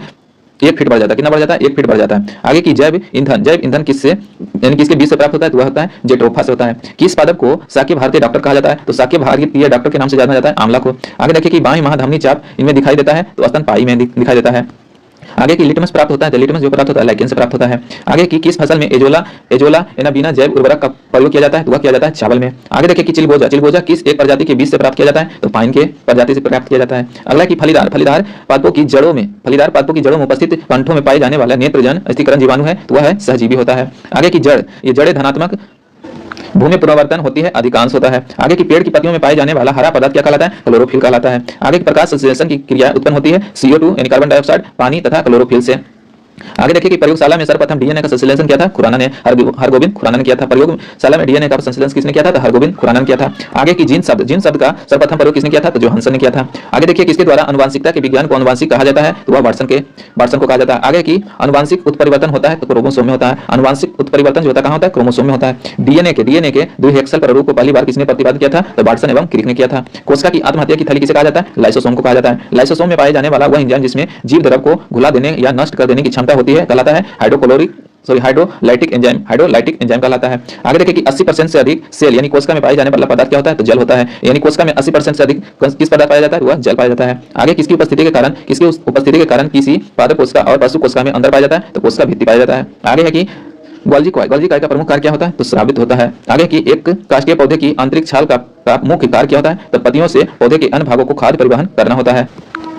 आगे की संवहनी पौधे में पानी ऊपर किससे जाता है, तो जाइलम के द्वारा। पानी जो जाता है जाइलम के द्वारा, जबकि खाद्य पदार्थ जाता है फ्लोएम के द्वारा। रखिएगा। अगला कि किस भारतीय वैज्ञानिक ने पादपों में जल की लंबी दूरी के अभिगमन का सिद्धांत प्रस्तुत किया था, तो जेसी बोस ने। अगला संसार का सबसे बड़ा परितंत्र कौन सा है, तो संसार का सबसे बड़ा परितंत्र जो है सागर होता है। अगला की मृदा अपवर्तन रोका जा सकता है, तो वृक्ष लगाकर या वन रोपण द्वारा। आगे कि जब हम बकरी का मांस खाते हैं तो हम कौन सा उपभोक्ता होते हैं, तो हम द्वितीय उपभोक्ता कहलाते हैं। आगे की हाइड्रोफाइटा होता है एक जलीय पौधा होता है। हाइड्रोफाइटा क्या होता है, तो एक जलीय पौधा होता है। आगे की मरुद्भूति पौधा जो होता है वह करील होता है। पर्यावरण के अजैव अवयवों का उदाहरण क्या है, तो वायु है। पर्यावरण के अजैव अवयव का उदाहरण क्या कहलाता है, तो वायु कहलाता है। हाइड्रोपोनिक्स संबंधित है मिट्टी के बिना पौधे के वृद्धि से। आगे की सौर ऊर्जा का सबसे बड़ा यौगिकरण कौन होता है, तो हरे पौधे होता है। सौर ऊर्जा का सबसे बड़ा यौगिकरण कौन होता है, तो हरे पौधा होता है। आगे की पारिस्थितिक संतुलन बनाए रखने के लिए भारत में वन क्षेत्र कितने अनुपात होना चाहिए, तो वह 33.3% होना चाहिए, यानी एक तिहाई होना चाहिए। आगे की भारत में मैंग्रोव वन की खेती के लिए कौन सा क्षेत्र प्रसिद्ध है, तो दक्षिण 24 परगना का संयोजित खाली जंगल का। अगला की एपीफाइटर बहुत अधिक विकसित होती है ऐसे पौधे को जो अन्य पौधे पर निर्भर करता है यांत्रिक मदद हेतु। आगे की पादप जल का एक सुविधा है जिससे नियंत्रित दशाओं में पादपों का उगम संभव हो पाता है। आगे देखिए कि अधिकांश मरुस्थलीय पादप रात्रि के समय ही पुष्प होते हैं क्योंकि मरुस्थलीय कीट रात्रि के समय सक्रिय हो जाते हैं। आगे रेगिस्तान में पैदा होने वाले पौधे कहलाते हैं जीरोफाइटा। आगे की पारिस्थितिकी के निके की संकल्पना को प्रतिपादित किया था, तो वह किया था ग्रिस्नेल ने। आगे की सबसे अस्थायी पारिस्थितिक तंत्र कौन सा है, तो समुद्र है। आगे मनुष्य किसके द्वारा जीव मंडल में पारिस्थितिक संतुलन बनाए रख सकता है, तो संबंधित पौधे की नई किस्में और पालतू पशु की नई नस्लें विकसित करना। आगे है कि सामाजिक विनिकी यानी सहकारी स्वामित्व वाली भूमि पर उपयोगी पौधे का उगना और उनकी व्यवस्था करना होता है। आगे की राष्ट्रीय वनस्पतिक उद्यान कहां पर स्थित है, वह लखनऊ में है। भारत में वन अनुसंधान संस्था कहां है, तो देहरादून में है।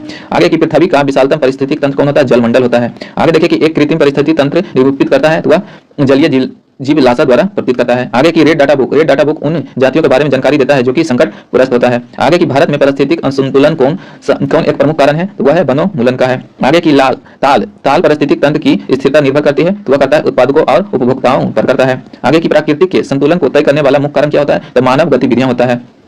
आगे देखिए वैश्विक वैश्विक विरासत विरासत का वन कहा जाता है। तो पश्चिम बंगाल में सुंदरबन को वैश्विक विरासत वन के नाम से जाना जाता है। पश्चिम बंगाल में जो सुंदरबन है। आगे है कि वह वनक जो वनस्पति को पराबैंगनी किरणों के दुष्प्रभाव से बचाता है, कौन सा है? तो वह है फाइकोसाइनिन। आगे की सर्वाधिक जैव विविधता कहाँ पाई जाती है? तो सर्वाधिक जैव विविधता जो पाई जाती है उसमें कटिबंधीय वर्षा वनों में पाया जाता है। आगे की पारिस्थितिक तंत्र में तत्वों के चक्र को क्या कहते हैं? तो जैव भूरा रासायनिक चक्र कहा जाता है।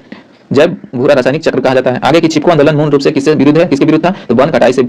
आगे की इको मार्क उन भारतीय उत्पादों को दिया जाता है जो कि पर्यावरण के प्रति मैत्रीपूर्ण हो जाता है। आगे की ओजोन कितनी सांद्रता यानी संकेंद्र पर गंभीर फुसफुसीय रोग उत्पन्न करके मानव स्वास्थ्य को प्रभावित करता है? तो 9 ppm से अधिक होने पर। आगे की विश्व का सबसे अधिक तेजी से बढ़ने वाला जल पादप कौन सा है? तो जल शाही संथी है। अगला की यदि विश्व के सभी पादप मर जाते हैं तो सभी पशु भी इसकी कमी से मर जाएंगे। किसकी कमी से मर जाएंगे? तो ऑक्सीजन की कमी से।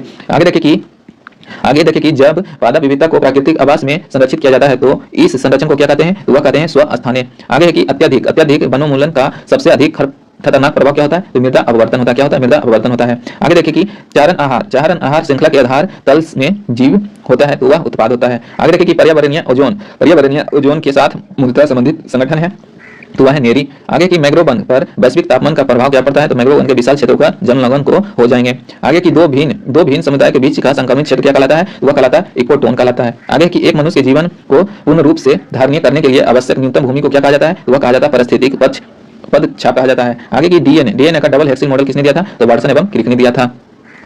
आगे देखिए कि माता पिता के गुण उनकी संतानों में किसके द्वारा स्थानित होता है? तो गुणसूत्र के द्वारा होता है। आगे है कि पुरुषत्व के लिए कौन सा गुणसूत्र संयोजित होता है? तो वह होता है XY। पिता में क्या रहता है? तो XY रहता है। आगे है कि एक समान मानव शरीर कोशिकाओं में गुणसूत्रों की संख्या कितनी होती है? वह 46 होती है। जोड़ा पूछेगा तो 23 जोड़ा हो जाएगा। आगे की मनुष्य में नर का गुणसूत्र सम्मिलित होता है तो यह XY होता है। आगे की बच्चों के लिंग निर्धारण के लिए उत्तरदायी क्रोमोसोम होता है तो पिता के क्रोमोसोम से होता है। आगे की मनुष्य में कौन सा क्रोमोसोम के मिलने से बालक का जन्म होता है? तो पुरुष का Y और स्त्री का X से मिलने से लड़का का जन्म होता है। जबकि पुरुष का X और महिला का भी X रहेगा तो वह लड़की का जन्म होगा। आगे की एक बंधता पुरुष व समान महिला के संतानों में पुत्रों की बंधता होने की संभावना कितना होता है? तो 0% होता है। आगे की शिशु का पितृत्व स्थापित करने के लिए किस तकनीक का प्रयोग किया जाता है? डीएनए फिंगरप्रिंट का किया जाता है। आगे की जीन शब्द किसने बनाया था? तो जीन शब्द जो बनाया था मेंडल ने बनाया था। आगे की बंधता वाले व्यक्ति को लाल रंग दिखाई देता है, जिसको बंधता रहता है ग्रसित रहता है तो उसको लाल रंग दिखाई देता है। हरा रंग दिखाई देता है, लाल रंग यानी उल्टा होता है। आगे की एक बंधता पुरुष एक समान महिला से विवाहित करता है तो बंधता के लिए लक्षण उत्पन्न हो सकेंगे पुत्रियों के पुत्र में। आगे है कि गुणसूत्र में होता है डीएनए और प्रोटीन होता है। आगे डीएनए अंगुली छाप का प्रयोग किसकी पहचान के लिए किया जाता है? तो बलात्कारी, माता पिता और चोर का पता लगाया जाता है। आगे की जेनेटिक किसका अध्ययन करता है? तो आनुवंशिक और विचरण का अध्ययन करता है। आगे देखिए संसार में किस जीव की संख्या सर्वाधिक है? तो मछली की संख्या सबसे अधिक मानी जाती है। आगे की सबसे विषैली मछली कौन सा होता है? तो पाषाण मछली सबसे विषैली मछली मानी जाती है। आगे की मछुआरों के नियंत्रण हेतु प्रयोग होने वाली कीटभक्षी मछली है तो वह है गेम्बूसिया। आगे की जल से बाहर निकाले जाने पर मछलियां मर जाती हैं क्योंकि वह श्वसन नहीं कर पाती है। आगे की शार्क मछली में कितनी हड्डी होती है? तो शार्क मछली में 0 हड्डी होती है। आगे की एम्फीबिया बनता है तो एम्फीबिया बनता है जल एवं स्थल दोनों पर ही रह सकने वाले पशुओं को। आगे देखिए घोंसला बनाने वाला एकमात्र सांप कौन है? तो किंग कोबरा है। घोंसला बनाने वाला एकमात्र सांप कौन सा है? तो किंग कोबरा है। अगला की पहला क्लोन पशु डोली कौन सा पशु था? तो वह भेड़ का नाम था। अगला की कुछ रेगिस्तानी छिपकली अपने मल को शुष्क आकार में निष्क्रिय करती है, इससे किस प्रकार की मदद मिलती है? तो जीवों का पर्यावरण के अनुसार अनुकूलन का। डायनासोर थे तो डायनासोर कब थे? तो मेसोजोइक सरीसृप थे। अगला की किसकी उपस्थिति के कारण गिरगिट रंग बदलता है? तो वर्णी लवक के कारण बदलता है। आगे की पृथ्वी पर विशालतम जीवित पक्षी कौन सा होता है? तो वह शुतुरमुर्ग है। अगला है आगे देखिए कि डुगनो नामक समुद्री जीव जो कि विलोपन की कगार पर है, क्या है? यह स्तनधारी था। अगला है कि न्यूजीलैंड में पाए जाने वाला उड़नहीन पक्षी यानी उड़ ना सकने वाला पक्षी कौन है? तो कीवी है। वहां का राष्ट्रीय पक्षी भी कीवी है। आगे देखिए कि आर्कियोपेटेरिक्स जो कि है जुरासिक युग का सर्वपुरातन पक्षी माना जाता है। आगे देखिए ऑब्जेक्टिव दिया हुआ है कि नवजात शिशु को ट्रिपल एंटीजन वैक्सीन निम्नलिखित में से किन रोगों पर प्रतिरक्षण करने के लिए दिया जाता है? तो वह दिया जाता है कुकुर खांसी, टिटनेस और डिप्थीरिया के लिए। कुकुर खांसी, टिटनेस और डिप्थीरिया रोकथाम के लिए ट्रिपल एंटीजन वैक्सीन लगाया जाता है। आगे देखिए निम्नलिखित में से कौन रोग जीवाणुओं से उत्पन्न होता है? तो जीवाणुओं से उत्पन्न जो होता है तपेदिक, जिसे टीबी कहते हैं। टीबी जो होता है जीवाणु से उत्पन्न होता है, जबकि इन्फ्लुएंजा, मलेरिया, पोलियो ये सब क्या है? वायरस है। क्या है? वायरस है, विषाणु से फैलने वाला रोग है। आगे देखिए निद्रा रोग नामक बीमारी जो होता है वह होता है ट्रिप्सोमा नामक एक कोश के जीव से फैलता है। आगे देखिए कि निम्नलिखित में से कौन सा आनुवंशिक रोग लिंग संलग्न है? तो लिंग संलग्न जो है वह है रायल हीमोफिलिया है। रायल हीमोफिलिया जो है एक दूसरे से वंशानुगत चला जाता है। आगे है कि निम्न में से कौन सी व्याधि अनुवांशिक है? वह है हीमोफिलिया है। आगे देखिए कि किस तत्व की कमी से घोंघा रोग यानी घेंघा रोग हो जाता है? तो घेंघा रोग बताए थे आयोडीन की कमी से हो जाता है। आगे देखिए हृदय की धड़कन नियंत्रित करने के लिए निम्न में से कौन सा खनिज आवश्यक है? तो हृदय की धड़कन को नियंत्रित करने के लिए कौन सा खनिज आवश्यक है? तो वह है पोटेशियम। और सोडियम क्या करता है? तो सोडियम हमारे रक्त को थक्का जमाने में मदद करता है। और लोहा हमें किससे प्राप्त होता है सबसे ज्यादा? तो वह हरी पत्तेदार सब्जियों से होता है। आगे देखिए कि ब्लू बेबी नामक प्रदूषक कारित बीमारी पीने वाले जल में निम्न में से किसके अधिक विज्ञापन होने के कारण होता है? तो वह होता है नाइट्रेट अधिक होने के कारण होता है। आगे है कि निम्नलिखित में से कौन सा पोटेशियम अल्पता से समृद्धि होता है? तो वह होता है निम्न रक्तचाप जो होता है पोटेशियम अल्पता यानी पोटेशियम कम मिलने से होता है। आगे देखिए पेंगुइन चिड़िया जो होता है कहाँ पाई जाती है? तो पेंगुइन चिड़िया जो पाई जाती है वह पाई जाता है ठंडे प्रदेशों में, जैसे अंटार्कटिका में पाया जाता है। आगे की सबसे बड़ा उड़ने में असमर्थ मतलब नहीं उड़नहीन पक्षी जो सबसे तेज गति से दौड़ सकता है वह कौन कहलाता है? वह ऑस्ट्रिच कहलाता है, जिसे शुतुरमुर्ग कहते हैं। आगे की पावो क्रिस्टेंसन इसका वैज्ञानिक नाम है तो मोर का। आगे की वह एकमात्र पक्षी जो पीछे की ओर उड़ता है तो गुंजन पक्षी जो है पीछे की ओर भी उड़ सकता है। आगे की व्हेल के हृदय जो होता है कितने चेंबर का होता है? तो मछली का जो होता है वह 3 चेंबर होता है, लेकिन व्हेल जो होता है उसका अपवाह में 4 चेंबर होता है। जैसे देखिए कि सरीसृप में कितने चेंबर होता है? तो दो चेंबर होता है, लेकिन अपवाह में एक मगरमच्छ जिसका 4 चेंबर होता है, याद रखिएगा। आगे देखिए कि वह स्तनधारी जो खतरे के संकेत के समय गेंद के समान हो जाता है, तो कंटक चूहा जो है खतरा जब उसके सामने दिखाई देता है तो वह गेंद के समान गोल हो जाता है। आगे देखिए कि स्तनपायी के उत्सर्जनीय उत्पाद मूत्र में अधिकता में पाया जाता है, तो क्या पाया जाता है? यूरिक अम्ल पाया जाता है। क्या पाया जाता है? यूरिक अम्ल पाया जाता है। आगे देखिए कि हरित ग्रंथियां संबंधित है उत्सर्जन से। हरित ग्रंथियां किससे संबंधित है? उत्सर्जन से। आगे देखिए कि कुटक किसमें नहीं पाया जाता है? तो बत्तख में कुटक नहीं पाया जाता है। कुटक किसमें नहीं पाया जाता? तो बत्तख में कुटक नहीं पाया जाता है। डायनासोरस थे क्या थे? तो सरीसृप जो कि विलुप्त हो चुका है। डायनासोर जो था वह सरीसृप जाति में आता था जो कि विलुप्त हो चुका है। आगे देखिए कि आर्कियोपेरेटिक्स किन वर्गों के प्राणियों के बीच की योजक कड़ी है? तो वह है सरीसृप व पक्षी वर्ग के। आगे देखिए कि किस समूह के जीवों का डूबने से हुई मृत्यु का पता लगाने का महत्व है? तो डाइटम जो है कोई भी जीव डूबता है तो उसका पता लगाया जाता है डाइटम के द्वारा ही पता लगाया जाता है। आगे देखिए कि रक्त में प्रतिस्कंदन पदार्थ कौन सा होता है? तो वह हेपरिन होता है। रक्त में प्रतिस्कंदन पदार्थ कौन सा होता है? हेपरिन होता है। आगे देखिए मैमथ थे पूर्वज थे तो किसका? हाथी के पूर्वज कौन थे? तो मैमथ थे। आगे देखिए फिरोमोन्स पाए जाते हैं तो कीटों में पाया जाता है। भारत में सबसे बड़ी मछली कौन सा है? तो व्हेल और शार्क है। व्हेल शार्क जो है भारत में सबसे बड़ी मछली मानी जाती है। आगे देखिए कि प्राइमेटो का आधुनिक मानव का निकटतम संबंधित कौन है? तो वह है गोरिल्ला है। अब पांडा भी उसी कुल का है जिसका भालू है। भालू और पांडा एक ही कुल से आता है। आगे देखिए अधिकांश कीट जो है श्वसन कैसे करता है? तो अधिकांश कीट जो है वह श्वसन बतख तंत्र से करता है। आगे की किस सर्प का भोज मुख्य रूप से अन्य सर्प है? वह नागराज या किंग कोबरा जो है अन्य सर्पों को खाता है। आगे की तालाबों और कुओं में किसको छोड़ने से मच्छर को नियंत्रित करना में मदद मिलती है? तो वह होता है गेम्बुसिया जीव को छोड़ने से मच्छर या भाग जाता है या खा जाता है इसे। आगे की मधुमक्खी में पुंगधूप होता है तो वह होता है जननक्षम नर होता है। कपोत दूध उत्पन्न करता है। कपोत जो दूध उत्पन्न करता है वह कौन है? तो वह पक्षी वर्ग में आता है। आगे है कि कौन सा भाग हाथी के गंज दंत के रूप में बदलता है? तो दूसरा कृंतक जो है हाथी के दंत गंज के रूप में बदल जाता है। आगे देखिए डार्विन फिनिक का प्रयोग किस समूह के लिए किया जाता है? तो पक्षी वर्ग के लिए किया जाता है। आगे की विलोपन की कगार पर सर्वाधिक संकट पातम एशिया का सिर्फ पर भक्षी कौन है? तो ढोल है। ढोल जो है वह संकटग्रस्त पक्षी आता है जो कि एशिया में। आगे की विभिन्न जातियों के एक्स सिटू संरक्षण के लिए निम्न में से कौन सा उद्भिद है? तो वह है जर्म प्लाज्मा बैंक है। आगे देखिए चिकित्सा संबंधित आविष्कार जैसे इंसुलिन का आविष्कार किसने किया था? तो बेंटिंग ने किया था। इंसुलिन का आविष्कार किसने किया था? तो बेंटिंग ने किया था। आगे देखिए कि हैजा का टीका किसने किया था? तो रॉबर्ट कोच ने किया था। डीडीटी डॉक्टर पॉल मुलर ने किया था। डीडीटी का खोज किसने किया था? तो वह किया था पॉल मुलर ने किया था। आगे देखिए आरएनए का खोज या आविष्कार किसने किया था? आर्थर बर्ग और जेम्स वाटसन ने किया था। आगे के डीएनए की खोज किसने किया था? तो जेम्स वाटसन एवं क्रिक ने किया था। और एस्पिरिन का आविष्कार किसने किया था? तो ड्रेकर्स ने किया था। क्विनाइन को किसने किया था? तो रेबी ने किया था। आगे की जेनेटिक कोड का आविष्कार किसने किया था? तो हरगोबिंद खुराना ने किया था। बैक्टीरिया का खोज किसने किया था? तो लुबेन हॉक ने किया था। पेनिसिलिन का खोज किसने किया था? तो वह किया था फ्लेमिंग एंड जेंडर ऐसे देता है। आगे की विटामिन का खोज किसने किया था? तो फंक ने किया था। किसने किया था? फंक ने। विटामिन ए और विटामिन बी का खोज किसने किया था? तो मैकुलन ने किया था। दोनों का मैकुलन ने किया था। आगे की विटामिन सी का आविष्कार किसने किया था? तो हॉपकिंस ने किया था। आगे विटामिन डी का हॉपकिंस किया था। जबकि विटामिन सी का हॉपकिंस ने किया था। आगे देखिए चेचा का टीका एडवर्ड जेंडल, जबकि टीबी की चिकित्सा रॉबर्ट कोच ने किया था। स्टेथोस्कोप का आविष्कार किसने किया था? लेनिके ने किया था। जबकि टाइफाइड का आविष्कार किसने किया था? रोबर्थ ने किया था। हृदय परिवर्तन का आविष्कार किसने किया था? तो कृष्ण नवार्ड ने किया था। जबकि क्लोरोफॉर्म का आविष्कार किसने किया था? हैरिसन ने किया था। मलेरिया की चिकित्सा का आविष्कार किसने किया था? रोनाल्डो रॉस ने किया था। तो आज आपको यह वीडियो कैसा लगा?